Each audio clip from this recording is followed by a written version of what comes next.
Hello everybody, and welcome to the first session of Construction Management 1. These online sessions will be completely informal. You guys are welcome to ask any questions that you might have, and of course we will record the sessions and you can view it later on as and when required. Alright, so tonight what we're going to do is just briefly run through a few of the items that's important. So in topic 1 we're going to talk about the construction industry in context, and this is basically where we say each of the projects that we're going to deal with, or each of the projects that we deal with in the construction industry, is basically individual.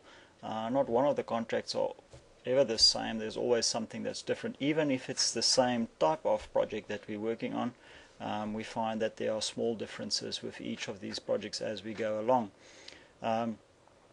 And for each of these contracts, even if it's the same type of plan, we'll find that the ground conditions might differ from site to site, or that there might be expropriation problems on different areas where we have to talk to the local community or the indigenous community to get access to the land. All of those issues make these contracts more and more interesting. So what you need to think about specifically, and I'll try and focus these sessions onto basically the assignments so that you can have a good idea of where it goes,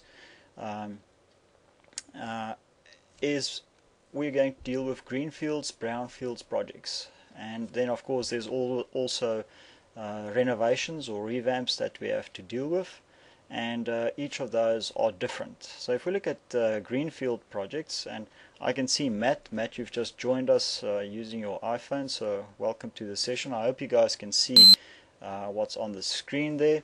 I would like to have some feedback from you guys at the end of the session, just to tell me yes it works, or no it doesn't work, or maybe it's too small. What I might do is I might actually try and make it a little bit bigger so that it's slightly bigger on your iPhone. Alright, so let's just see if I can get that going. Full screen. Alright, so let's see, that should be a lot better on your iPhone, a little bit better so that you can see exactly what's going on. Alright, so just for you guys who've logged in late, we're just going through each of the contexts of the construction industry, and I'm going to give you a little bit of feedback on what to expect for the assignments, or what to enter into the assignments. Alright, so the first thing, remember we spoke about greenfield projects, brand new sites. These are the projects that's typically reasonably easy to construct but really difficult to plan, because you have to have all your environmental impact assessments ready, and it's really sometimes quite difficult to get that going. So also which sectors are we going to focus on, and that's another problem that we have to focus on. Is it going to be domestic? Is it going to be commercial? Where is it going to fit in? Is it going to be an infrastructure project that we're going to deal with? All of those are typically issues that we have to think about when it comes to these types of projects. Alright, so brownfield projects, these are a little bit more difficult to do. The reason being that they are in the area where existing infrastructure already exists. Matthew, can you hear me? If you can just say something. Yes, I can. Just say something. I just want to test and see if you guys can actually hear me. Hello, Joshua? Yeah, there we go. Can you hear me? Yeah, that's perfect. There we go. Alright, cool. I can't see anything yet, though. It's just all blue. Alright, and that's really weird.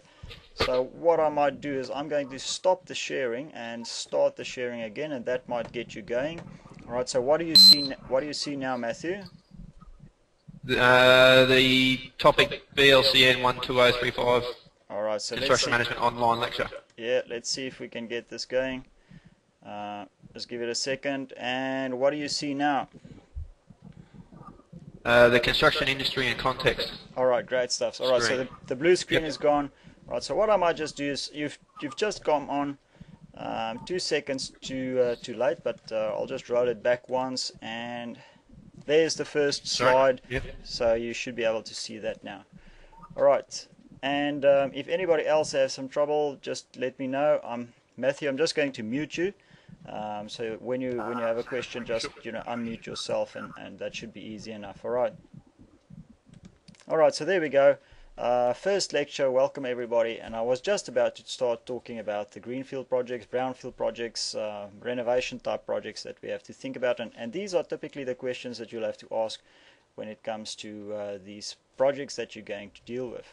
So the brownfields, like we said, these are more difficult to work with because you've got existing infrastructure to think about. It's more interfaces, a little bit more difficult because you might find yourself working in an area where a plant is already operating, or there's an existing plant that cannot shut down while you do the work. All right, so you have to think about your project execution plan for these types of projects. When it comes to management, you also have to align yourself perfectly with your team.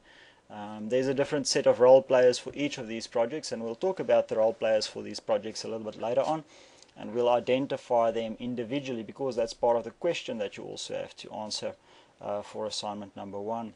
Right, so know who the project sponsor is. What's the difference between the project sponsor and the project manager? Do we have a project manager from the client side? Do we have a project manager from the contractor side? Who do you work for? You know, those are the questions that you have to ask. And then, of course, also the organizational structure that is situated in the project management company, or the organizational structure that's situated in the employer structure. So if it's a matrix or a traditional is a little bit more easy to work with, and we find these in construction projects a lot better. Matrix a little bit more difficult, and typically we'll see they are the players in pharmaceutical and information technology sectors. Alright, so if we look at the construction function, and this now comes on to the next area, procurement. Really important because this is where we deal with all our projects, and this is obviously also where we deal with the contracts. How are we going to procure these items? What's the strategy that we're going to follow? How are we going to measure the work that's being done? And how are we going to control the performance from our contractors? What's the terms? Alright, so if you refer back to your textbook, there's a little section on the different terms. A little bit later on tonight I'll also talk about the different types of contracts that we have. The Australian Standard, the FIDIC, the NEC, those are different types of contracts that you can use. And many of you guys might already be familiar with them. NEC and FIDIC not really familiar or not really used in this part of the world. If you go to New Zealand, quite a bit of exposure there. If you go to the Middle East or Africa, really a lot over there. Right, and then the construction, the physical execution of our project. How are we going to plan it? What do we do about people? What do we do about labor? What's the responsibilities from our employer? He has to provide us with the site. He has to provide us with all the information, and of course the designs. Right now, typically a project or a problem that we find in the construction industry is that the client won't know what they want. Alright, so they don't really know exactly what they want at the end of the day, and that brings along a lot of problems because they don't spend enough time on the planning phase. So the scope for the project isn't well defined. So you as the contractor or the project manager, it's your position or your role to sort of focus on that and make sure that you get that right. Alright, so any of you guys that's online at the moment, if you have a question at any point in time, just unmute yourself. You just click on the little red button on the screen there and unmute yourself and then ask the question right away. As I say, this is completely informal, so no hassles if you want to ask a question. Right, the last little block there, the management area, the employer's team, who is in there, and typically what we see these days with the project management company or the EPCM type project execution structure is that there's a team member from the employer working at the contractor's team. Right, and this is just so that they can maintain a certain level of control and input, and they're trying to remove the bottlenecks that we have on these big projects. Now, typically, information flow is one of the biggest issues that we have on a project, and this causes a lot of problems because we cannot define the scope, we cannot move forward. There's a lot of delays because we don't know the information is not forthcoming from our client. Alright, so another thing that you have to remember when we talk about these projects, specifically the questions that I ask in the assignments, is a term which we call relied upon information. Alright, so the relied upon information is the information that you receive from your client, and can you always rely on that? So for instance, if they give you a plan of the site, and they say there's a cable over here and there's a gas pipe over there, can you really trust them and start digging based on that information? Or are you, as the contractor, going to have to take responsibility for some of the hit and miss on a site? Alright, so those are interesting questions that you can ask. Alright, so if we look at the construction industry in Australia, the market is not so big. Worldwide, the construction industry now represents about 7.5% of the economy, so it's a large chunk, but it's not the biggest chunk. Alright, so mining and resources, they are still up there, and they're definitely taking a lot of the economy. Alright, so where does it put us? If we look at our local small little world, if we look at just the state that we're in, Queensland, Tasmania, Western Australia, wherever you guys live and work, what's the local requirements? And what we see in Australia is all of these different states actually have different local and legal requirements. Right? And that makes it a little bit more difficult when you start jumping from one job to the next. Right? Specifically, if we think about what's happening in Queensland and Western Australia at the moment, there's a big boom with all the exploration gas projects that's happening there. Mining really impressive, and there's lots and lots of job opportunities there. Alright, and also from a national point of view, who's the client base? Is it big international companies? Is it organizations? Is it locals? Is it the government, federal organizations? Any of those can fit into that box. Alright, so if we deal with government, obviously need to think about transparency and execution, because that's one of the things that we're going to be measured upon. One day when you guys are finished with your degree and you want to go overseas, you don't necessarily have to wait, you can just go at some point. Do you have enough competency to go and make it overseas? And the international market is not that much different from the Australian market. Different contracts, different terms and conditions, different working environment, but because we're adaptable, we can easily fit into all of those, and it will take you a short while and you'll be on your way as well.